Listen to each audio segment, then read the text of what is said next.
Hello, everybody, and welcome back to another episode of Medicare in the Mitten. My name is Tyler Pettit, hopefully your guide through the confusing maze that Medicare can be. So in other videos, we've covered the different pieces of Medicare, what options you should take. Today is going to be specifically targeted at the enrollment periods. When specifically should you enroll in Medicare? So that's going to be our main focus today. Let's get started. So the first and most important enrollment period that you've probably heard of, maybe not, is your initial enrollment period. They call it that. Sometimes they label that as your IEP, Initial Enrollment Period. You're going to hear all different other kinds of enrollment windows: the annual enrollment period, the general election period, the open enrollment period, special enrollment period.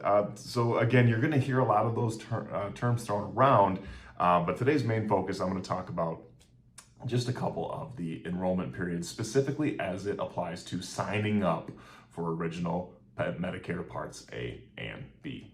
So the first one is your IEP, your Initial Enrollment Period.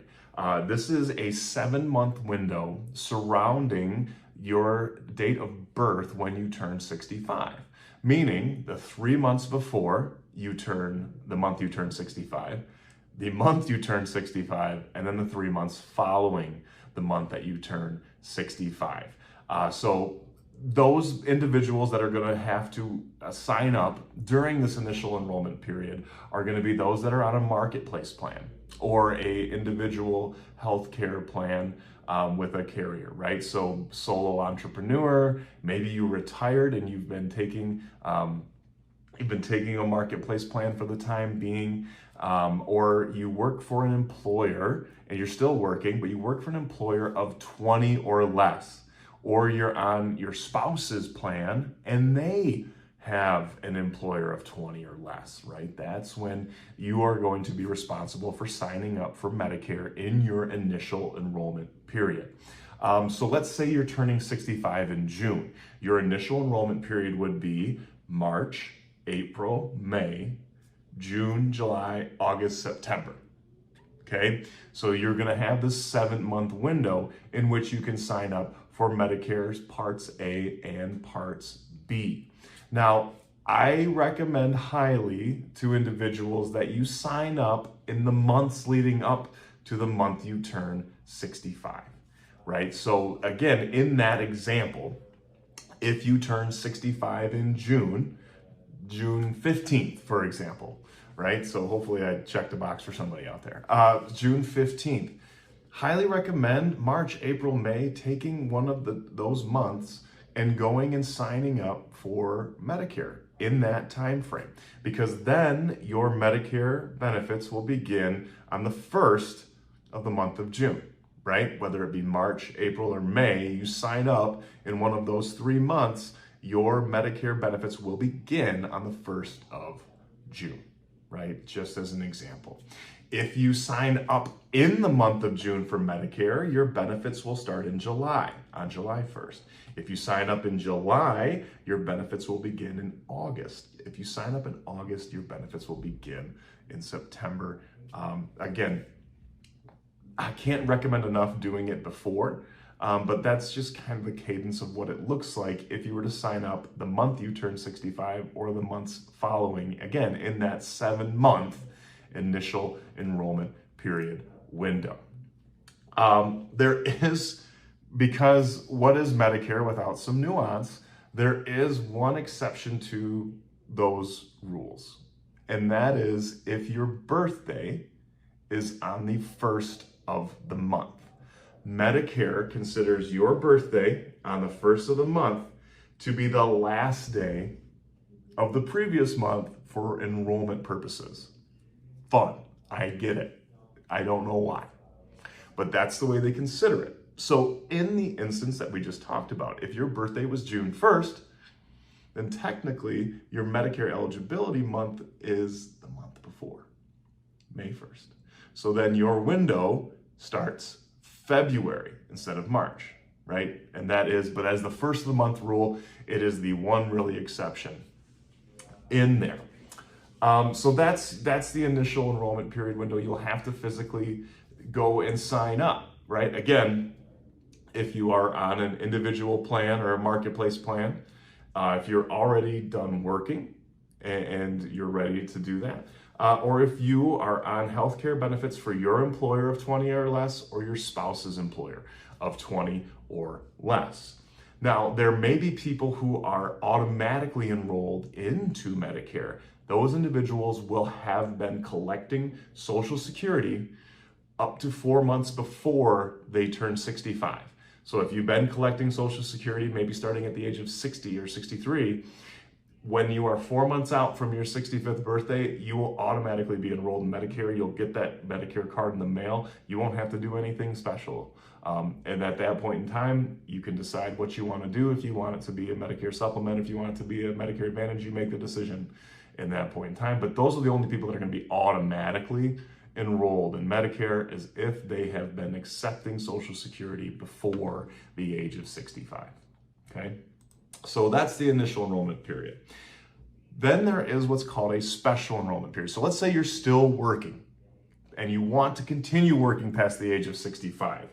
What you will have is, if you work for an employer of 20 or more, or your spouse is working for an employer of 20 or more, and you're taking those healthcare benefits, you can delay your Medicare enrollment until the time comes for you to be done, whether that is voluntarily or involuntarily, okay? So again, you don't have to enroll in Medicare if you don't want to in that specific situation. So when you decide you want to join Medicare, you want to come off of those benefits, whether through retirement or you just want to be done with those benefits, you create a special enrollment period on either the date you end your benefits or the date that you are done working. Whichever comes first triggers your special election period. And this runs for 8 months following whatever date comes first. If you are planning on retiring or being done with those benefits, I recommend having the ducks in a row beforehand. Meaning, like, if you know you're gonna be done working on the last day of the month of April, so April 30th, you're gonna be done, recommend having your Medicare enrollments set up to begin May 1st. Then you can also have a supplement or a Medicare Advantage plan, whatever route you're choosing. You can have that teed up for May 1st, right? So that there's no gaps, there's no questions asked. You don't have to worry about it. You're set up and you're ready to go. But again, the special enrollment period is an 8-month period where you can sign up without penalty. Again, when you stop working or you lose those benefits through an employer of 20 or more, or a spouse's employer of 20 or more. Some things to think about when it comes to that. Again, make sure you're having these conversations with a licensed insurance Medicare broker, and talk to the team that you have around you, financial advisors, CPA. Understand how those are going to impact you. I've said it before and I'll say it again, having that team at your disposal is very helpful in understanding what you want to have set up, okay?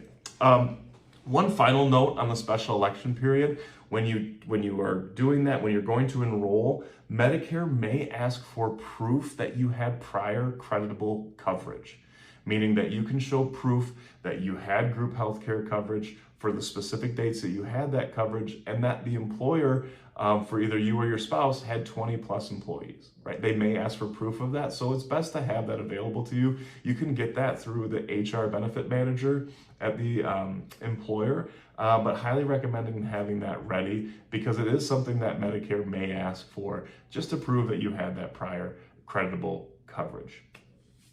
So those are like the two main enrollment periods for when it comes to enrolling in Medicare itself, right? Not necessarily thinking forward to the supplement, to the Advantage plan, but thinking specifically, when should I enroll in Medicare Parts A and B? One more note too, looking to save yourself headaches.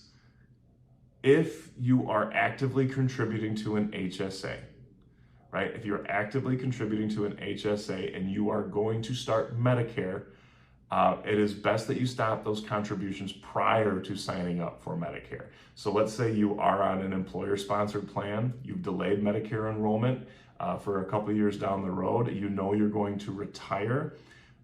It is best to cease those contributions to the HSA to avoid any kind of tax issues.